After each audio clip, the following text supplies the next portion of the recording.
Hello नमस्कार जय हिंद साथियों, आप सभी का बहुत बहुत स्वागत है आपके अपने इस number 1 YouTube channel total learning पर। तो दोस्तों आज था होली, कुछ छोटी होली इसको कहते हैं, और कल है बड़ी होली। तो आप सभी को पहले हमारे पूरे टोटल लर्निंग की टीम और फैमिली की तरफ से हैप्पी होली, है ना। तो यहाँ पे दोस्तों होली है रंग का त्यौहार, और आपके एग्ज़ाम को हम लोग रंगीन बनाने के लिए एक वीडियो का सीरीज बढ़ा दिए हैं।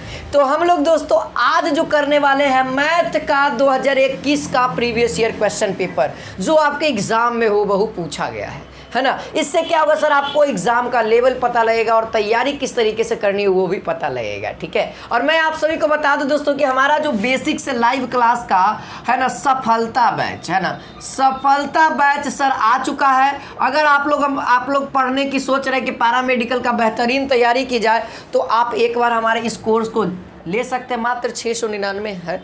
इसमें ऑल सब्जेक्ट टेस्ट वेस्ट सारा चीज़ इसमें एक्स्ट्रा एडेड है। हम लोग आते हैं सर मेन टॉपिक पे।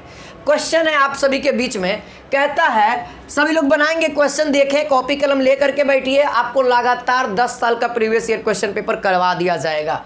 यहाँ कहता है ए बी और सी एक काम को क्रमशः, क्रमशः का मतलब अंग्रेजी मीडियम वाले छात्र देखेंगे, अगर ए है ना, अगर ए पहले लिखल है तो ये अंक भी पहले इसी के लिए होगा। ये क्रमशः का मतलब होता है। ए एक काम को 24 दिन में, बी एक काम को 25 दिन में, और सी उसी काम को 12 दिन में कंप्लीट करता है। कोई कमजोर होगा, कोई बड़ियार होगा तो ज़्यादा काम करेगा सर।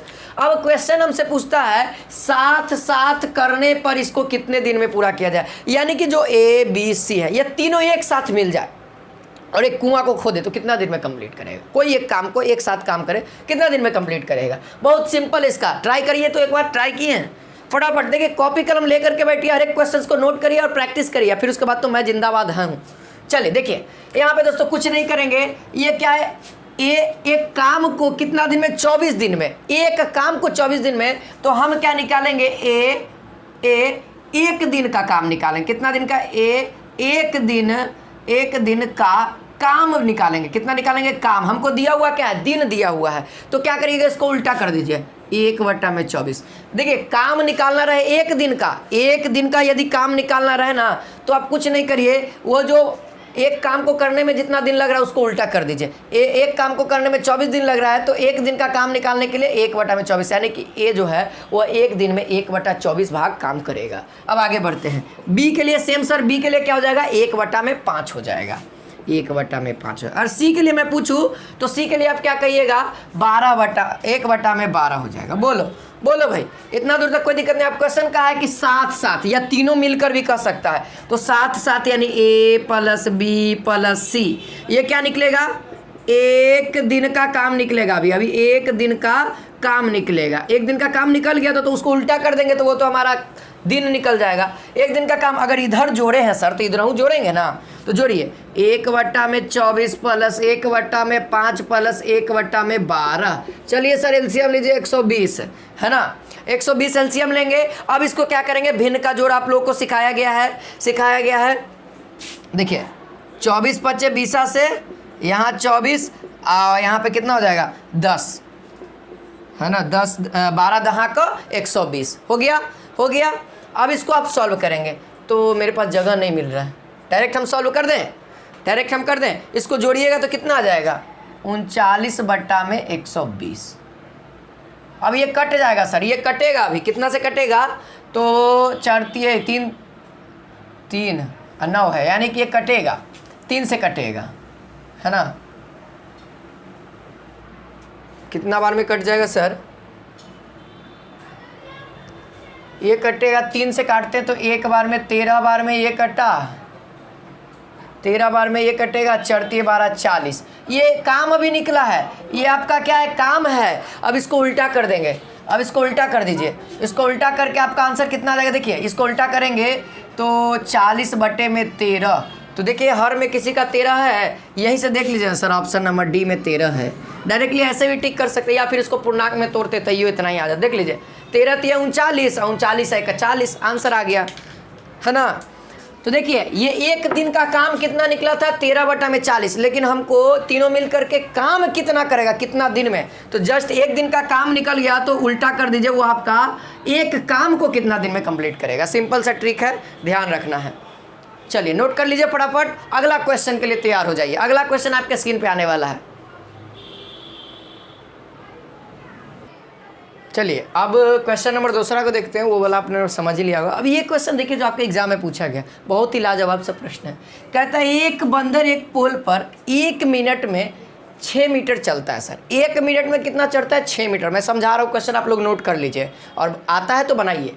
1 मीटर चढ़ता है, फिर दूसरा का मिनट में वह 3 मीटर घसक जाता है। यदि पोल की लंबाई 60 मीटर हो तो बताइए बंदर पोल के शीर्ष पर कितना मिनट में पहुंचेगा। ठीक है, देखिए हम समझाते हैं। ये मान लिया जाए एक पोल है, ठीक है, एक पोल है और यहाँ पे एगो बंदर इसमें चिपका हुआ है सर। ठीक है, ठीक है, तो यहाँ पे हम इसको एक ऐसे तरीके से लिख सकते हैं, 1 मिनट में वह कितना चलता है? 6 मीटर ऊपर की ओर चढ़ता है। अगले 1 मिनट में सर, अगले एक मिनट में क्या होता है? 3 मीटर उतरता है। ठीक है, एक मिनट में चढ़ा 6 मीटर, लेकिन अगला जैसे 1 मिनट बढ़ा ना, उसी नीचे से सर गया। तो यहाँ से कहने का मतलब 2 मिनट में, यानी यहाँ से कहने का मतलब 2 मिनट में वो बंदर कितना चढ़ेगा। हम चढ़ने की बात करते हैं। देखिए 1 मिनट में तो 6 मीटर चढ़ता है, 1 मिनट चढ़ गया, अब फिर 1 मिनट उसको ससरे में लग गया। तो यानी कहने का मतलब सर 2 मिनट में 6 - 3 यानी कि 3 मीटर वह चढ़ेगा। 3 मीटर वह चढ़ेगा। ठीक है, ऐसे क्या चढ़ता था? 1 मिनट में 6 मीटर चढ़ता था, लेकिन अगला जैसे मिनट हुआ वह नीचे से सर जाता है। अब पोल की लंबाई कितना है? पोल की लंबाई कितना है? 60 मीटर है। तो देखिए यहाँ से हम क्या करते हैं, 1 मिनट में पहले निकालते हैं। 1 मिनट में कितना हो जाएगा? 1 मीटर चढ़ने में कितना समय लगेगा? यहाँ से हम एक नियम से फाइंड करते हैं। 3 मीटर को बंदर द्वारा चढ़ने में कितना मिनट लगता है? 2 मिनट समय लगता है ना, 3 मीटर चढ़ने में। अब मैं कहूँ 1 मीटर चढ़ने में 2/3 मिनट, कोई दिक्कत? 2/3 मिनट कितना? 1 मीटर को चढ़ने में सर, 1 मीटर को चढ़ने में। अब हमसे क्वेश्चन कहा कि 60 मीटर ऊंचा है, तो यहाँ पे ध्यान दीजिए ससरे उतरे वाला है। अगर मैं कहूँ, ठीक है समझिएगा, एक बंदर है 6 मीटर चढ़ा, 1 मिनट हुआ 6 मीटर चढ़ा, और जैसे 2 मिनट हुआ वह 3 मीटर पे आ गया। ठीक है, समझिए 1 मिनट हुआ 6 मीटर चढ़ गया, 2 मिनट हुआ वह नीचे आ गया, 3 मिनट हुआ फिर 6 यानी कि यहाँ पहुँच गया, यानी कि कितना? 6 दूना का 12, 12 पे पहुँच गया। कहाँ पहुँच गया? 9 पे, सॉरी 9 पे पहुँच गया, 3 पे पहुँच गया था ना दूसरा का मिनट में। तो रुकिए पहले डाटा अच्छा से समझाते हैं। देखिए यहाँ पे हम एक स्केल बना लेते हैं। ये पोल है, समझिएगा, ये हमारा 3 है, ये हमारा 6 है, यहाँ फिर से 3 जोड़ते हैं, 6 3 9, फिर यहाँ पे कितना हो जाएगा? 9 3 12, 12 मान लिया जाए। ठीक है, इतना स्केल है। देखिए 1 मिनट हुआ बंदर यहाँ पहुँच गया, 2 मिनट हुआ बंदर यहाँ पहुँच गया, 3 मिनट हुआ बंदर फिर से 6 चढ़ेगा, बंदर 1 मिनट हुआ 6 चढ़ा, 2 मिनट हुआ 3 यानी कि 3 उतर गया, फिर 1 होगा बढ़ेगा, फिर अब कि 9 पे पहुंच जाएगा, है ना, यानी कि 3 मिनट में क्या हुआ? 9 पे हुआ। अगर मैं 4 मिनट में कहूँ तो फिर 3 नीचे यानी कि 6 पे आ जाएगा। 4 मिनट में बंदर कहाँ है? 6वें पे है। फिर अगर 1 मिनट आ गया यानी 5 मिनट की बात करेंगे तो फिर 6 बढ़ेगा। कितना बढ़ेगा? 6 बढ़ेगा। तो इसी तरीके से 60 है सर, तो 60 है। अगर वह बंदर 54 पर पहुंच गया, बंदर 54 पे पहुंच गया, तो वह 1 मिनट में कितना चढ़ेगा? 1 मिनट में कितना चढ़ेगा? 54 पे पहुंच गया, 1 मिनट में 6 मीटर चढ़ेगा, और 6वें मीटर ना चाहिए सर 60 में, फिर अगला मिनट होगा तब ना नीचे गिरेगा, अगला मिनट होवे नहीं कर रहा है। तो ध्यान रखना है आपको। तो कितना मीटर का निकालिएगा? 54 मीटर का निकालिए। कितना मीटर का? 54 मीटर का। तो कितना आ जाएगा? तो यहाँ पर आ जाइए, कितना आ जाएगा? 54 गुने 2/3 है ना, 5 4 9 हो जाएगा ना। तो यहाँ से कटेगा, अभी कितना बार कटेगा? 3 कम 1 बार में। ठीक है, यहाँ से 2 गिरेगा, 8 3 24, 18 दूना का 36 मिनट। सर देखिए यहाँ से एक कैलकुलेशन तो निकल गया, 36 मीटर चढ़ने में 54 मीटर बंदर को चढ़ने में 36 मिनट लगेगा। है ना, 36 मिनट लगेगा। लेकिन हम 54 निकाल रहे हैं, अभी 6 बचल है, 6 मीटर और बचल है। अब बंदर 6 मीटर कितना देर में पहुंचता है? 1 मिनट में। तो यहाँ 36 minute plus 1 minute, total 37 minute, 37 minute, यानी कि ऑप्शन नंबर सी आप सभी लोगों का करेक्ट है। अब बच्चे क्या करेंगे ना, यहीं पे क्या करेंगे, डायरेक्टली 60 लगा देंगे, जो कि गलत आपको आंसर देगा। आएगा, देखिए ऑप्शन में भी होगा, नहीं है, लेकिन अगर आप करिएगा तो 36 से कितना आएगा, है ना, 20 40 आएगा, नहीं है, तैयो ठीक है। लेकिन ध्यान रखना है आपको, ये सब चीज़ें याद रखिएगा। अगर ये वाला क्वेश्चन आए इस लेवल का, इस टाइप का, तो आपको क्या करना है दोस्तों, आपको क्या करना है, यहाँ पे जो दिया रहेगा, जितना चढ़ता है उसको घटा करके उतना पे पहले निकाल लेंगे, और फिर उसके बाद जितना लगता है समय उसमें जोड़ देंगे। समझ में आ गया? यहाँ पे 6 मीटर था तो हम 6 घटा दिए, 60 जितना पोल का लंबाई था उसमें से 6 घटा दिए, 54 मिनट, 54 मीटर को चढ़ने में इसको 36 मिनट लगता है। अब 6 मीटर को चढ़ने में 1 मिनट लगता है, तो 36 1 37। उम्मीद है अच्छे से समझ में आ गया होगा। ठीक है, चलिए इसको भी नोट कर लीजिए फटाफट, सभी विद्यार्थी इसको नोट कर लीजिए। अगला क्वेश्चन देते हैं।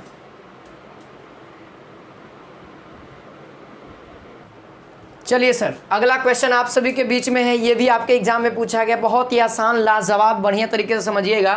क्वेश्चन नंबर 3 कहता है, एक वर्ग का क्षेत्रफल उस वर्ग के क्षेत्रफल के 4 गुना है जिसकी भुजा 25 मीटर है, तो उस वर्ग का भुजा की लंबाई ज्ञात करें। बहुत ही शानदार सा, आप लोगों को पता है तो बना करके कमेंट में आंसर बताइए फटाफट। ऑप्शन नंबर है 12.5 metre, option number B 100 metre, option number C 50 metre, option number D 125 metre. बना के दिखाइए तो हमको जल्दी से, फटाफट सभी विद्यार्थी बना के दिखाएंगे, है ना। चलिए बनाइए जल्दी जल्दी, है ना। होली का एकदम शुभारंभ कर दिए सर आप सभी के लिए। और जो लोग होली नहीं मनाता है, भाई होली मनाओ, मज़ा आता है यार, रंगों का त्यौहार है ना।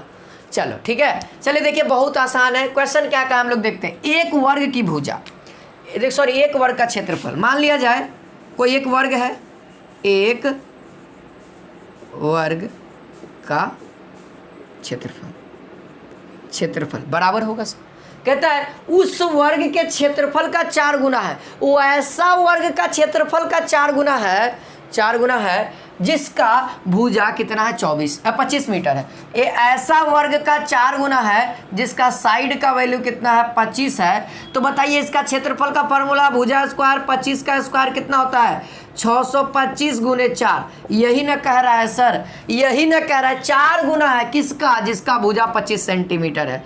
भुजा 25 सेंटीमीटर और क्षेत्रफल का 4 गुना, वह एक वर्ग के बराबर। इसका फॉर्मूला बताएंगे, भुजा का स्क्वायर होगा, A1 मान लेते हैं इसका, है ना, या ए मान लीजिए, कोई दिक्कत नहीं सर, है ना। ये क्या कह रहा है, जिसकी भुजा, यानी कि वैसा वर्ग, है ना, 2 वर्ग है। देखिए ये एक वर्ग ये है, एक वर्ग ये है। तो आपसे क्वेश्चन क्या है ना, इसका जो एरिया होगा वह इसका एरिया के 4 गुना के बराबर होगा, 4 गुना एरिया के बराबर होगा। तो बताइए, यही ना क्वेश्चन लिखा हुआ है। अगर मान लिया जाए किसी एक का एरिया पता लग जाए, एरिया कितना 25 है, मान लिया जाए इसी का पता लग जाए, इसका भी फॉर्मूला क्या होता है, भुजा स्क्वायर, और इधर क्या हो जाएगा, भुजा स्क्वायर, कोई भी साइड कर दीजिए। तो बताइए इसका पता हो गया, तो इधर नहीं लिख दे 25 का स्क्वायर, इधर ए स्क्वायर। अब इसको ई पर डी ले जाके ए का वैल्यू निकलेगा ना, तो इसमें क्या है ना सर, इसमें क्या है ना, सेम प्रोसेस यहाँ पे भी है। एगो का क्षेत्रफल है ए भुजा, अब यहाँ पे एगो जो दूसरका से इक्वेट कर रहे हैं, यहाँ पे इसका भुजा का वैल्यू कितना दे दिया, 25 दे दिया है। अब 25 दिया है तो आप 25 पुट कर सकते हैं ना, 25 का कितना होता है, 625 गुने 4। कुछ नहीं करिए, हमको तो भुजा चाहिए ना, ए का वैल्यू चाहिए ना, तो ए बराबर लिख दीजिए √625 गुने 4। 25 का 625 का ये हो जाएगा, इतना आंसर हो जाएगा 50 मीटर, सॉरी 50 मीटर, हाँ 50 मीटर, ठीक है। 625 का 25 रूट के बाहर और 4 का 2 रूट के बाहर, 50 answer, 50 answer option number C. बताओ आसान था कि नहीं आसान था, क्वेश्चन केवल समझने की देर थी, है ना। ठीक है, चलिए नोट कर लीजिए फटाफट। चलिए दोस्तों, अब क्वेश्चन नंबर 4 और 5 को अटैम्प्ट करते हैं। अटैम्प्ट करिए, बहुत ही आसान सा सवाल है। दिया है दोस्तों, कितना दिया है, 7,15,632 में से कितना घटाना है, 6,00,000 31,104 माइनस करना है कितना 9,844 माइनस करना है 999 है ना, इतना माइनस करना है। बहुत ही सिंपल है। देखिए जितना भी आगे में माइनस लगा हुआ है सबको एक साथ जोड़ दो। इसको देखिए, इसका सॉल्यूशन कर रहे हैं इधर, तो इधर क्या हो जाएगा 71, 56, यहाँ पे हो जाएगा ये माइनस करें। आज जितना भी माइनस बना सबको एक साथ जोड़ दीजिए। तो सबको एक साथ जोड़ेंगे तो कितना आएगा, जल्दी बताओ तो। सबको एक साथ जोड़िएगा तो कितना आ जाएगा। चलिए देखिए, बहुत अच्छा।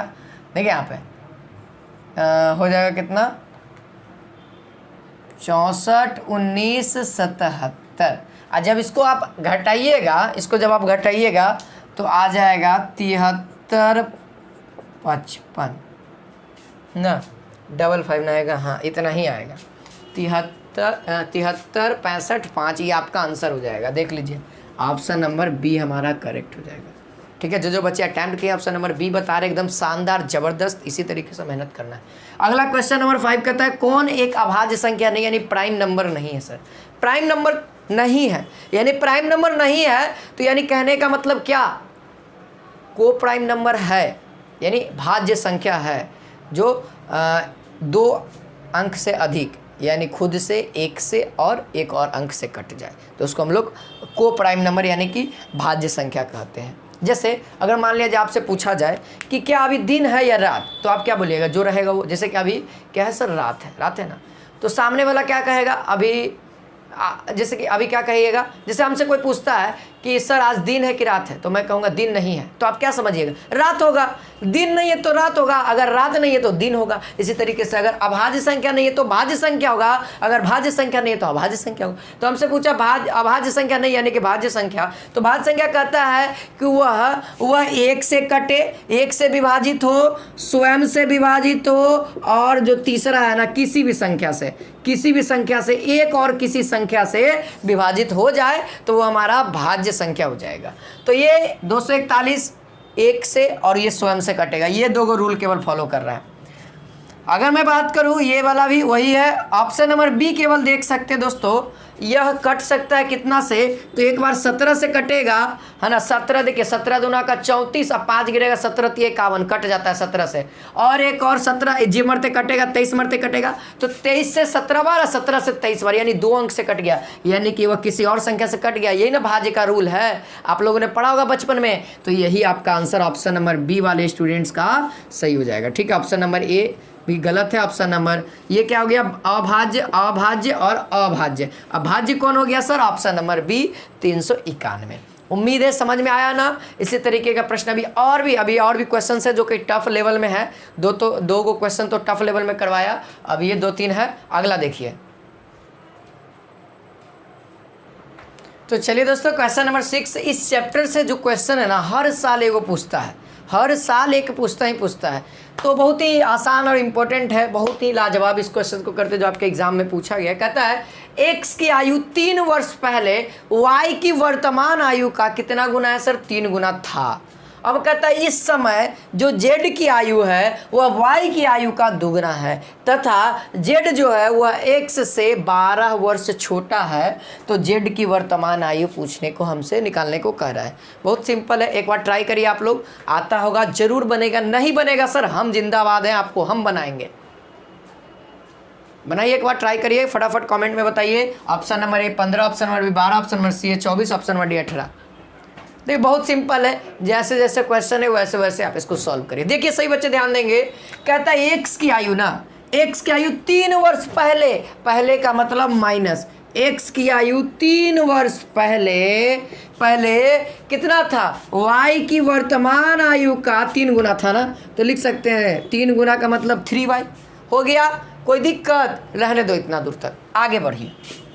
अगला लिखते हैं, इसको इक्वेशन 1 कर लीजिए, कोई दिक्कत नहीं, आगे बढ़ते हैं। कहता है इस समय यानी कि वर्तमान कह रहा है, वर्तमान निकालना भी है। तो चलिए, जो z का वर्तमान आयु जो है वह y की आयु का दुगना है, यानी कि 2y है। z का वर्तमान आयु क्या है सर, इस समय z की आयु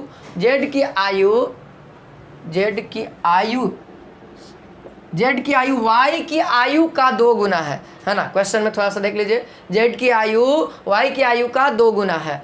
आगे बढ़ते हैं, हो गया तीसरा नंबर स्टेप। जेड जो है वह एक्स से 12 वर्ष छोटा है। जेड एक्स से 12 वर्ष छोटा है, यानी कि जेड जो है वह एक्स से छोटा है। तो आप बताइए, अगर एक जने पिता को रखा जाए, एक जने बेटे को रखा जाए, और मैं कहूँ कि दोनों को बराबर करना है, तो बताइए आप कौन साइड उम्र को जोड़ना चाहेंगे? छोटा साइड जोड़िएगा तब ना वो पापा के बराबर होगा। तो वही बात है सर, जेड क्या है सर? छोटा है, तो जेड बराबर एक्स कर लीजिए। और जेड क्या कहा है कि जेड एक्स से छोटा है। कितना छोटा है? 12 वर्ष छोटा है। तो छोटा है तो तुमको चाहिए भाई, जरूरत है अभी बोर्नवीटा के, लो बड़ा हो गया। अब इसको बोर्नवीटा पिला दिया, अभी बड़ा हो गया, एकदम तंदुरुस्त, एकदम मार काट करने के लिए तैयार है। अब मार काट हो गया एकदम। ये 3 इक्वेशन नंबर 3। हमको क्या पूछा है सर? सब वर्तमान आयु बता रहा है। हमको पूछा जेड का वर्तमान आयु।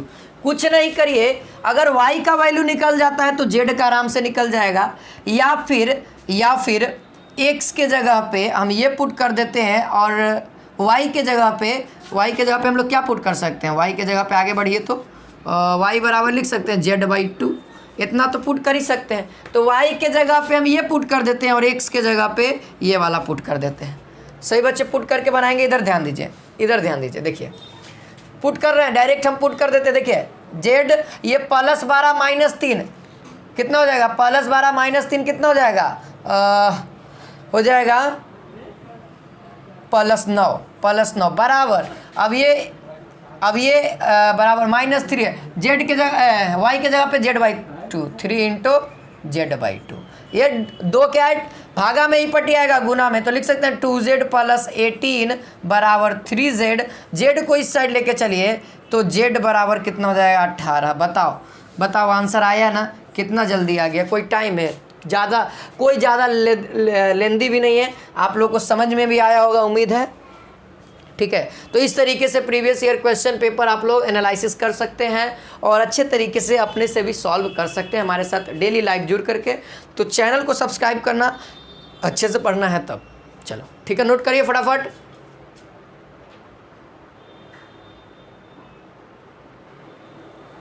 चलिए अब क्वेश्चन नंबर 7, 8, 9 देखते हैं। अभी इतना देखते हैं। देखिए बहुत ही आसान सवाल पूछा हुआ था। कहता है एक संख्या है, कोई एक संख्या हमको पता नहीं है, वह 36 से उतना ही अधिक है जितना कि 86 से कम है। तो वह संख्या पूछ रहा है कि वह संख्या कौन है भाई? कि वह 36 से जितना अधिक है ना उतना ही 86 से, अगर 86 में कम होगा। देखिए इसका सॉल्यूशन निकालने के लिए बहुत ही आसान है। आप क्या करिए, इन दोनों को जोड़ करके 2 से डिवाइड कर दीजिए, यही आपका सॉल्यूशन है। लेकिन मैं आपको प्रोसेस से समझाऊंगा, ठीक है। ऐसे आप इसको डायरेक्टली भी बना सकते हैं, 36 + 86/2। तो जोड़ करके कितना? 6 6 12 के 2 हासिल 1, 8 2 10 11 1 12। कितना आ जाएगा भाई?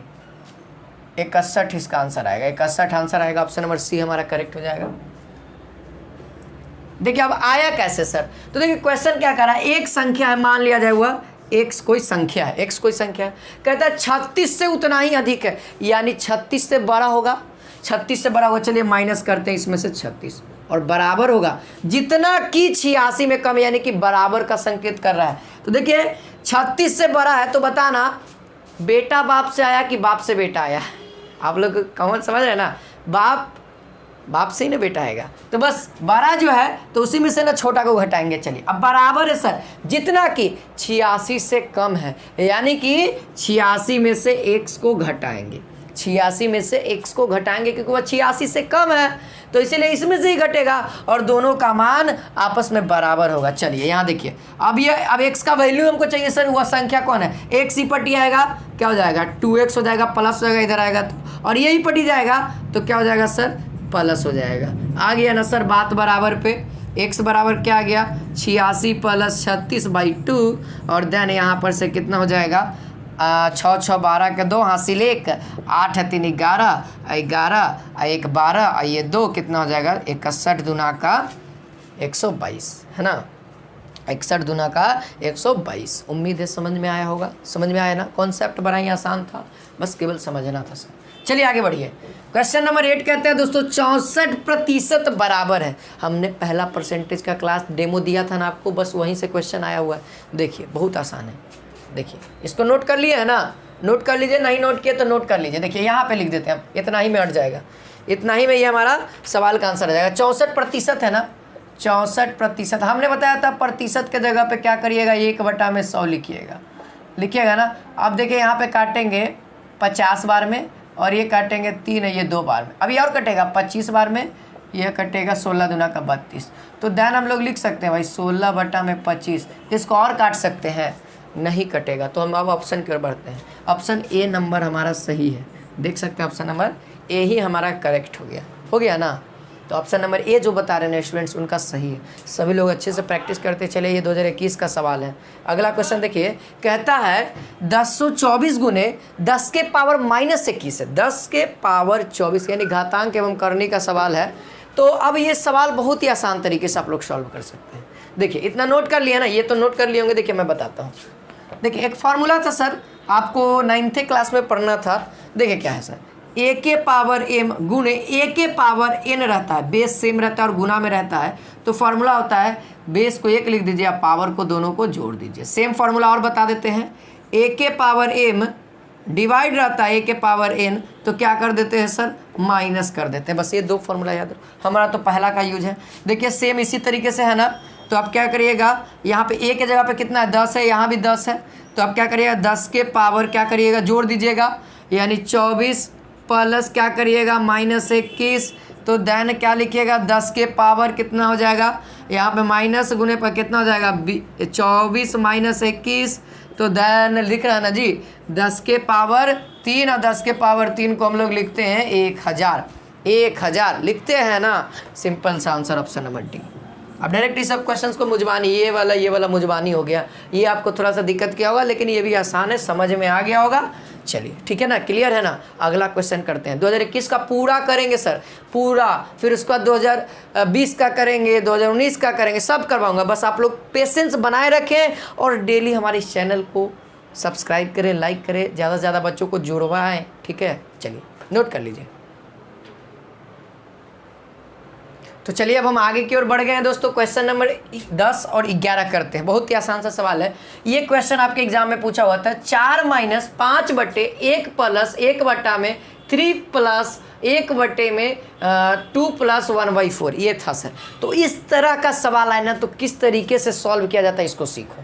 पहले नीचे से शुरुआत करिए, नीचे से ऊपर की ओर बढ़ेंगे। ठीक है, तो इसको हम पहले सॉल्व करते हैं। देखिए यहाँ से हम यहाँ से लाइन बाय लाइन चलेंगे। बताइएगा 2 + 1/4 को डायरेक्ट सॉल्व करिए, डायरेक्ट सॉल्व करेंगे हम। ठीक है, तो एलसीएम लेंगे 4, तो 8 1 9/4 आएगा, 9/4 आएगा, ये पहला। तो देखिए अगर मैं कहता हूँ यहाँ पर से क्या हो जाए, देखिए अगला स्टेप लिख रहे हैं 3 + 1/9/4। तो बताइए क्या हो जाएगा सर, ऊपर चल जाएगा, ये 4 ऊपर चल जाएगा। फॉर्मूला जानते हैं ना, पहली बटा में दूसरी गुने तीसरी बटा में चौथी, तो ये तीसरी हमारा ऊपर चल जाएगा। तो हम डायरेक्ट लिख दें, यहाँ से डायरेक्ट लिख दें, ये क्या हो जाएगा, इसका वैल्यू 9/4, तो ये ऊपर चल गया, कितना आ गया 4/9। अब इसको करेंगे तो कितना हो जाएगा, 9 × 3 = 27 और 3 हो जाएगा 30, 31/9, 31/9। ये पूरा का वैल्यू कितना आ गया, 31/9। अब ये ऊपर में भी है, फिर से वही रूल, 1/31/9, तो क्या हो जाएगा 9/31 हो जाएगा ना। तो आगे बढ़ते हैं, अगला रूल। अगला किसके साथ करना है, 1 + 9/31 के साथ, 9/31 का। सर ये उलट दे रहे हैं इसलिए कि यहाँ पे 1 1 है, अगर कोई और डिजिट आता तो हमको 9 को उसके साथ मल्टीप्लाई करना होता। तो इसको सॉल्व करेंगे तो कितना हो जाएगा, 31 और 9 40/31, 40/31। अब कितना का वैल्यू आ गया सर, अब जो वैल्यू आ गया ये पूरा कितना का आ गया, 40/31 के। ठीक है, अब हम क्या करेंगे, फिर से उल्टेंगे। अब यहाँ पे देखिए फिर से उल्टेंगे। अब लेकिन क्या करेंगे, 5 बटे कितना है सर, 40/31 है। तो अब क्या करेंगे, 5 × 31/40 करेंगे, ये करेंगे सर। अब की ये करेंगे। तो अगला जो स्टेप होगा हमारा 4 माइनस कितना हो जाएगा, 4 माइनस कितना हो जाएगा सर, ये क्या हो गया, चलो हो तो गया भाई, सही तो चल रहा है ना। तो क्या करेंगे, 31 गुने कितना हो जाएगा भाई, 5 ये 15, यानी 155/31। तो करिए, सॉरी 40 है, ठीक है। तो आप लोग गलती मत करिएगा। तो यहाँ पे मैं कर देता हूँ, यही हमारा लास्ट सॉल्यूशन है, यही हमारा लास्ट है। तो आप क्या करिएगा, एलसीएम लीजिएगा। तो 4 चौको 16, 160 माइनस 155 बट्टा में 40 हो जाएगा। देन कितना हो जाएगा भाई, 5 ही ना बचेगा, 40, और इसको करेंगे 1/8। आंसर हमारा 1/8 आएगा सर। फाइनली ऑप्शन नंबर ए देख सकते हैं, है ना। सबसे बना कि नहीं बना, बताओ जल्दी से। बन गया, बना, जल्दी जल्दी कमेंट करके जल्दी बताओ यार, टाइम मत लीजिए। बना ना। तो क्या करना है सर, नीचे से शुरुआत किया। पहले मैं इसका मान निकाला, फिर उल्टा कर दिया, फिर इसके साथ जोड़ा, फिर उल्टा कर दिया, फिर इसके साथ जोड़ा, फिर उल्टा कर दिया, फिर इसके साथ घटा दिया, क्योंकि घटाव का चिन्ह था। आपके एग्जाम में हो सकता है दोबारा में जोड़ दे या भाग दे दे, तो भाग और गुना वो चलता रहता है। जब आप मेथड सीखेंगे ना बोर्ड मास रूल, तो ये सब भिन्न का जोड़, भिन्न का घटाव, सारा चीज़ क्लियर होगा, ठीक है। अब देखिए क्वेश्चन नंबर 11 हम लोग के सामने है। x का वैल्यू दिया हुआ है, पूछ रहा है x + 1/x का मान। तो सर x का वैल्यू पता है, 1/x का वैल्यू नहीं पता है। पहले 1/x निकाल लेते, क्या दिक्कत जाता है अपना। इतना नोट कर लिए ना, नोट कर लिए तो उम्मीद है अच्छा है, और नहीं तो मैं रफ कर रहा हूँ, ध्यान दीजिए मैं रफ कर रहा हूँ। सभी बच्चे नोट कर लीजिएगा फिर से देख करके वीडियो को। देखिए हमारे पास क्या है सर, x का वैल्यू दिया हुआ कितना, 7 - 4√3, ठीक है। हमको केवल क्या चाहिए, 1/x निकाल लेंगे तो काम बन जाएगा। 1/7 - 4√3। अध्ययन मैंने सिखाया था आप सभी को एगो चीज़, कि नीचे में रूट को मत दिखाना, नहीं तो गोली मार देना। चलो गोली मारते सर, गोली मारने का रूल हमारा अलग है। इसी के साथ केवल साइन चेंज करके गुना कर दीजिए, गोली मारा जाएगा अपने आप। इसको हम लोग परिमेयकरण कहते हैं। इसका क्या हो जाएगा, ये क्या हो जाएगा, 7, ये फॉर्मूला जानते हैं, a + b और a - b बराबर होता है a² - b²। देख लीजिए, ये एक बार देखिए, 7 - 4√3, 7 + 4√3, यानी a + b और a - b। तो क्या हो जाएगा, 7 का स्क्वायर, है ना, यहाँ पर से लिख सकते हैं। देखिए 7 + 4√3, तो देन हम क्या लिखेंगे, 7 का स्क्वायर कितना हो जाएगा, 49, माइनस ये √3, यहाँ पे देखिए 4√3 का होल स्क्वायर, तो 4 का स्क्वायर 16, 3 16 तिया 48, 16 तिया 48। यहाँ पे देखिए इसका वैल्यू कितना आ जाएगा सर, सेम 1 आ जाएगा। इसका वैल्यू कितना आ जाएगा, 1 के बराबर आ जाएगा। तो हमारे पास आंसर क्या बचेगा, केवल ये बचेगा, है ना। तो यहाँ पर से हमको 1/x और x का वैल्यू मिल गया। अब हम क्या करेंगे, x + 1/x का वैल्यू निकाल देंगे, है ना। जो पेड क्लास के बच्चे तुरंत देखेंगे आंसर बता देंगे, क्योंकि आपको इतना करने की कोई ज़रूरत नहीं। मैंने ट्रिक बताया था, यहाँ का स्क्वायर करके घटा करके देखना, यहाँ का दोनों का अलग अलग स्क्वायर करना, और जितना है घटाना है, केवल घटाने हैं। अगर एक आ जाता है तो साइन चेंज करके डायरेक्ट 1/x का वैल्यू साइन चेंज करके देखो 7 का स्क्वायर करो 49, और इसका स्क्वायर करोगे तो 16 तिया 48, 48 एक आ गया ना, तो डायरेक्ट साइन चेंज कर दीजिए। देखिए वही का वही मान आएगा, केवल साइन चेंज वाला, ठीक है। उम्मीद है। अब हमको क्या करना है सर, देखिए x तो जोड़ना है ना, तो x का वैल्यू क्या, 7 - 4√3, और उसका क्या सर, +7 + 4√3। देख लीजिए प्लस में एक माइनस में बचा क्या, 7 7 दूना का 14। तो आंसर हमारा 14, ऑप्शन नंबर सी करेक्ट होगा। सी वाले स्टूडेंट्स का सही है। ये आपके एग्ज़ाम में पूछा गया सवाल है। सब क्वेश्चन जितना भी करवा रहा हूँ अच्छे तरीके से, ये सब पूछा गया सवाल है। थोड़ा सा लंबा क्लास हो सकता है, लेकिन आपको कोऑपरेट करते हुए चलना है, हर एक चीज़ को सीखते चलना है, ठीक है। मैथमेटिक्स आप लोग डिमांड बहुत ज़्यादा कर रहे थे, सर क्लासेस लो सर, क्लासेस ले लो। होली खेले रघुवीरा अवध में, होली खेले रघुवीरा। तो होली के साथ मज़ा लूटिए, लाइव पढ़ने का सर, लाइव हमारे साथ पढ़ सकते हैं एकदम सफलता बैच में, ठीक है। ये रिकॉर्डिंग आपको प्रोवाइड करवाया जा रहा है, ठीक है। चलिए अगला क्वेश्चन की ओर बढ़ जाएं। अगला क्वेश्चन आप लोग को करते हैं, चलिए इसको नोट कर लीजिए या स्क्रीनशॉट ले सकते हैं आप लोग। चलिए अब क्वेश्चन नंबर 12 और 13 को देखते हैं। बहुत ही आसान लाजवाब क्वेश्चन, थोड़ा सा दिमाग लगाने वाला क्वेश्चन पूछा गया। क्या क्वेश्चन है, कहता है अगर एक वस्तु का कॉस्ट प्राइस यानी कि क्रय मूल्य, खरीदने वाला मूल्य को हम लोग क्रय मूल्य यानी कि कॉस्ट प्राइस कहते हैं, तथा विक्रय मूल्य यानी कि बेचने वाले मूल्य को हम लोग विक्रय मूल्य कहते हैं, यानी कि सेलिंग प्राइस कहते हैं, एसपी, है ना, का अनुपात दिया सर, रेशियो दिया हुआ है, क्या दिया हुआ है, 10:11 है, ठीक है। तो पूछ रहा है प्रतिशत लाभ क्या होगा। प्रतिशत लाभ का फॉर्मूला आपको मैंने बताया था, क्या होता है सर, P% बराबर फॉर्मूला होता है, क्या होता है, P/100 CP × 100, यही ना होता है। यही ना होता है। अब इसको P बराबर एक और फॉर्मूला होता है CP minus SP minus CP, ये होता है SP माइनस CP, ये होता है। ये दो हो गया। अब हमसे क्वेश्चन में दिया हुआ है क्या, CP बटे SP, अनुपात का मतलब यही ना होता है 10/11, यही ना है 10/11। अब हम यहाँ पे क्या करते हैं, हमको P प्रतिशत ज्ञात करना है ना, तो डायरेक्ट कुछ नहीं करिए, बताइए सामने सामने वाला वैल्यू, सामने सामने वाला वैल्यू बताइए, SP का वैल्यू 10, यहाँ पुट कर दीजिए पहले SP माइनस CP बटे में CP इंटू 100। चलिए पुट करते हैं, SP का वैल्यू 10, कितना हो जाएगा 11 माइनस 10 बटे में 10 गुने 100। बोलो, एक जीरो से एक जीरो हटा दिए, बोलिए सर। एक बटे में कितना हो जाएगा सर, यहाँ से 10 आंसर हो जाएगा। आप लोग देख लीजिए, कैलकुलेशन करिए, केवल यहाँ तो 1 हो जाएगा, एक खत्म है, यहाँ पे केवल बचेगा 10, तो 10% क्या है, लाभ हो जाएगा 10, यानी कि ऑप्शन नंबर C देख लीजिए।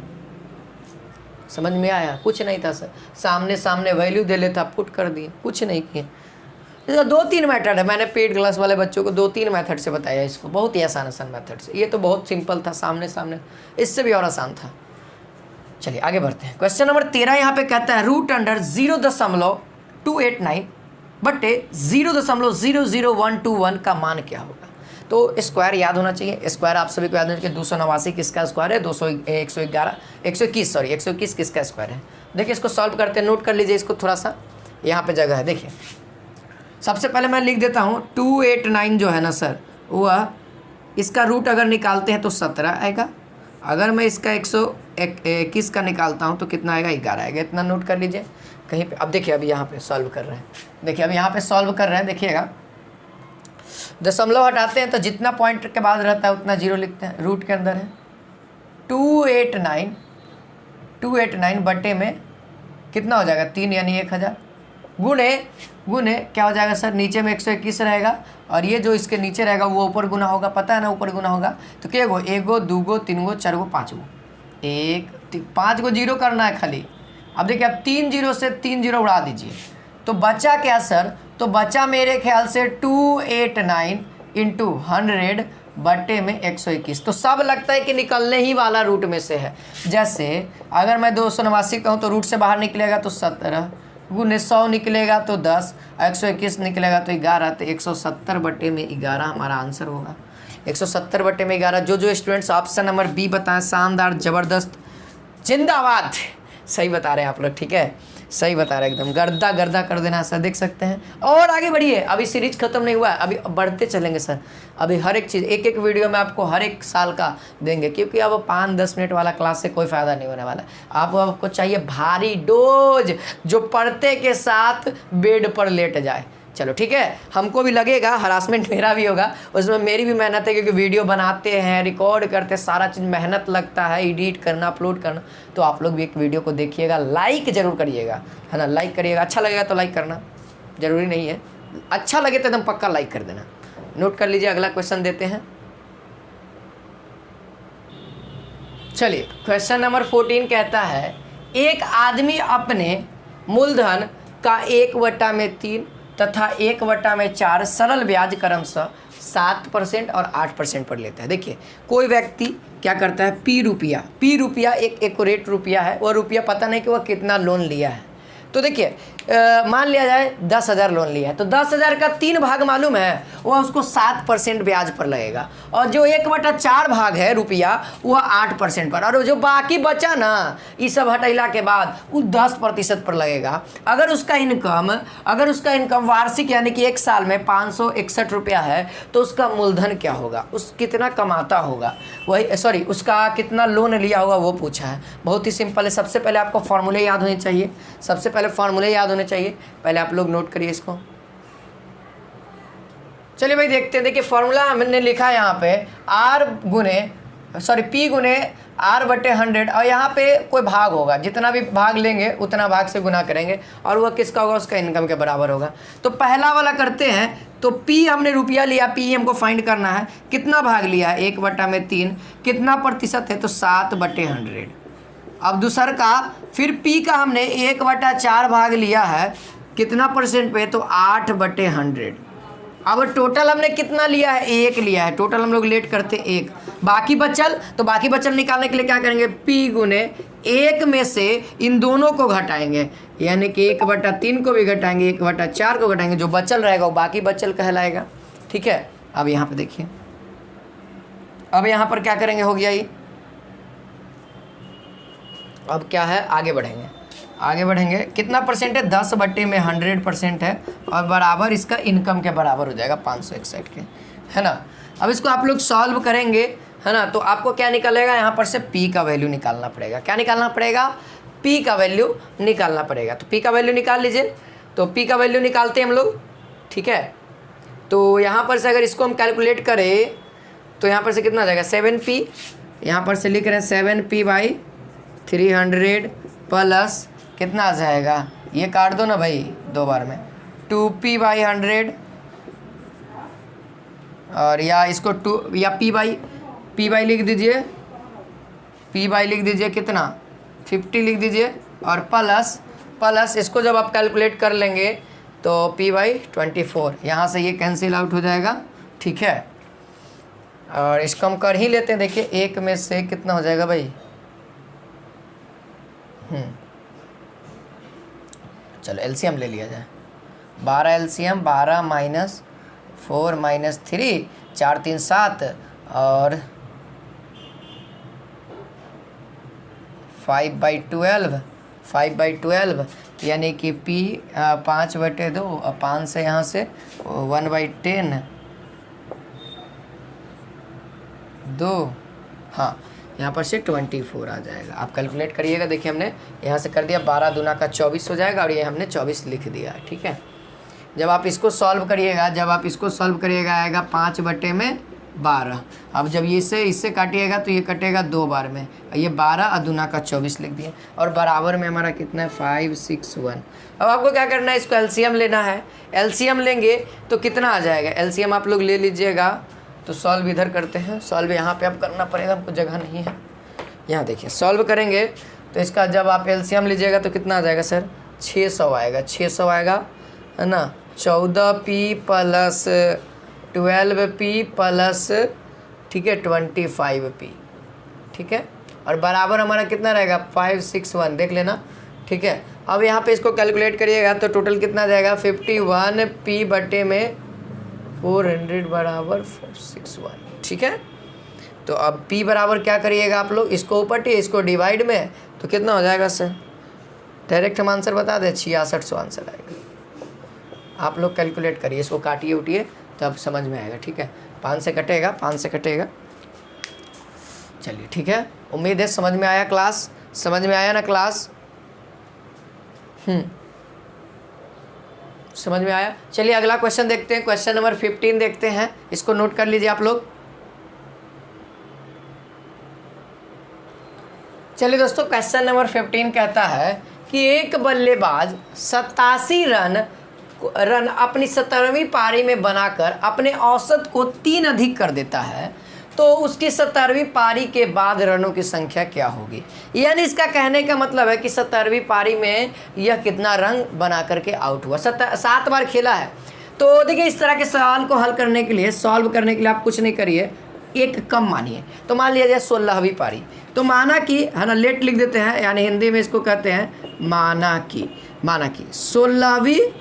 16वीं पारी में कितना रन था, है ना। 16वीं पारी में औसत रन मानिए औसत रन, ठीक है, औसत रन कितना था, x था। तो अगर एग्जैक्ट रन पूछो कि वह कितना मारा होगा, ये औसत रन x है, एग्जैक्ट 16वीं पारी में, तो आप क्या करिएगा सर, जो रन है, रनों की संख्या जो हो जाएगी, रनों की एग्जैक्ट संख्या कितनी आ जाएगी, 16x आ जाएगी ना। ये मैंने आपको बताया है ना, क्लासेस में बताया है। ठीक है, रनों की संख्या निकल गई सर। अब हम क्या करते हैं, दोनों की रनों की संख्या को इक्वेट करेंगे। यहाँ पे देखिए 16x 17वीं कितना अधिक मारता है, रन 87 रन मारता है ना, 87 रन मारता है। ये 17वीं पारी हो गई कि नहीं हो गई, 16x ये इसका पहले का था, 16वीं पारी तक इतना रन मारा था। अब क्या है 17वीं पारी जैसे बैट्समैन 17वां बार खेलने गया तो वह 87 रन मारा, तो 87 जोड़ देंगे तो वो क्या हो गया 17वीं हो गया। बराबर लिख सकते हैं, कितना था सर, कितना था 16वीं के बाद क्या करेंगे 17, इसका भी x रन है, इसका भी क्या है औसत रन क्या है x है, कितना अधिक मारता है देखिए औसत रन का 3 अधिक है, औसत रन का 3 अधिक मारता है। तो औसत रन कौन वाला 16 वाला ना कि 17 वाला औसत रन, 17 वाला औसत रन तो ज्ञात ही करना है ना, 17 वाला औसत रन तो नहीं, इससे पहले वाला की बात कर रहा है, यानी कि 16 की बात कर रहा है, 17 के पहले 16 ही ना था, तो 16 वाला को तो हमने x मान लिया, कितना अधिक कर देता है 3 अधिक कर देता है, तो 17 गुने है ना, ये रनों की संख्या इधर भी रनों की संख्या, तब दोनों आपस में बराबर है। अब यहाँ से आप क्या कर दीजिए x का वैल्यू निकाल दीजिए, आप x का वैल्यू निकाल दीजिए, ठीक है। तो यहाँ से हम क्या करेंगे 16x प्लस 87 मल्टीप्लाई कर दीजिए 17x प्लस 1751 है ना, तो इसको ही पट्टी इसको ही पट्टी, तो यानी कि डायरेक्ट हम यहाँ से कहें x का वैल्यू कितना आ गया, x का वैल्यू कितना आ जाएगा कैलकुलेट करिए तो 87 माइनस 51 6 और यहाँ पर से 3 36 आ जाएगा, x का वैल्यू 36, x का वैल्यू 36 आ गया सर। यहाँ पर हमको क्या आ गया x का वैल्यू आ गया। तो 16वीं पारी में रन कितना था 16 इंटू एक्स, 16वीं पारी में देखिए बहुत आसान है, 16वीं पारी में रनों की संख्या, सॉरी औसत रनों की संख्या ना पूछ रहा है यहाँ पे, रनों की संख्या नहीं हुई, औसत रनों की संख्या होगी, ठीक है, क्वेश्चन औसत होगा भाई, क्योंकि ऑप्शन के आधार पे तो ज़्यादा हो जाएगा रनों की संख्या, औसत रनों की संख्या, एवरेज पूछना चाहिए तब ये ऑप्शन के आधार पे होगा, है ना। तो ये 16वीं पारी में कितना हो जाएगा, 16वीं पारी में कितना हो जाएगा 36 हो जाएगा, 17वीं पारी में क्या हो जाएगा 17वीं पारी में क्या हो जाएगा 36 और प्लस 3 सर 3 अधिक कर देता है औसत का, तो प्लस 3 यानी कि 39, देख लीजिए ऑप्शन नंबर सी हमारा सही हो जाएगा 39। समझ में आया, एक बार फिर से बता देता हूँ, ध्यान दीजिए। देखिए क्वेश्चन में कहा है ना कि एक बल्लेबाज 87 रन अपना 17वीं पारी में बनाता है, 17 केवल 17वां जो बार खेला है ना 87 रन बनाया, अब बेचारा आउट हो गया। अब वो क्या किया कि जो पहले 16 पारी तक खेला ना उसमें जो 17 पारी खेला तो उसमें केवल 3 रन डिफेक्ट पड़ा औसत में। तो हम क्या किए सर, हमने क्या किया 17वीं पारी का औसत रन पूछ रहा है, तो हमने क्या किया 16वीं पारी एक कम 16वीं पारी का औसत रन को 1 से लेट कर लिया। अब 1 से लेट किए तो रनों की संख्या मैंने सिखाया था, औसत बराबर जितना भी दे, अगर आपको रन की संख्या पूछ रहा है तो ये कितना बार में 16 बार में, तो 16 गुने x कर देंगे, ठीक है 16 गुने x कर देंगे। अगर एवरेज निकालना रहे तो 16 से, कितना है 16 है ना, तो जितना पारी का निकालना रहेगा 16 से डिवाइड करेंगे, ठीक है। तो ये रनों की संख्या कितनी होगी 16। अब 17वीं पारी में आता है, 16वीं पारी तक रन की संख्या कितनी है 16x है। अब मैं कहूँ 17वीं पारी में आता है तो वह कितना रन मारता है 87 रन, तो बताओ इसमें 87 रन जोड़ देते हैं तो ये 17वीं पारी पर खिलाड़ी आ गया कि नहीं आ गया, 17वीं पारी पर इतना रन बनाया। अब इधर आते हैं 17वीं पारी में क्या करते हैं, हमने देखिए रनों की संख्या क्या निकाला 7 इंटू एक्स, तो 17 यहाँ पे 17वीं पारी खेल रहा है, 17वीं पारी गुने औसत कितना है सर 16वीं का ये 3 अधिक सर, 16वीं का 3 अधिक, तो x प्लस 3 कर देंगे क्योंकि 16वीं x है और 3 अधिक करता है, 17वीं पारी में क्या करता है औसत का 3 अधिक करता है, तो यहाँ पे क्या हो जाएगा औसत से ही ना मल्टीप्लाई कर रहे हैं पारी, औसत गुने पारी, तो यहाँ पे 17 गुने औसत कितना x प्लस 3। यहाँ से हम कैलकुलेट क्या कर लिए x की वैल्यू कैलकुलेट कर लिए और फिर हमको 16वीं पारी का औसत रन कितना हो गया 36 है और 17वीं पारी का औसत रन 36 प्लस 3, क्योंकि एग्जैक्ट क्वेश्चन में कहा हुआ है और 36 3 39। उम्मीद है आप सभी को अच्छे से समझ में आया होगा। अगर समझ में आया है तो वीडियो को लाइक करें, शेयर करें, और दोस्तों हम लोग फिर मिलते हैं नेक्स्ट क्लास में। मैथमेटिक्स का शानदार क्लास 2020 के क्वेश्चंस को लेकर के पूरा क्वेश्चंस करवा दिया, उम्मीद है समझ में आया होगा। मिलते हैं, जय हिंद जय भारत, और आप लोग अच्छे से होली मनाइए, हम लोग मिलते हैं।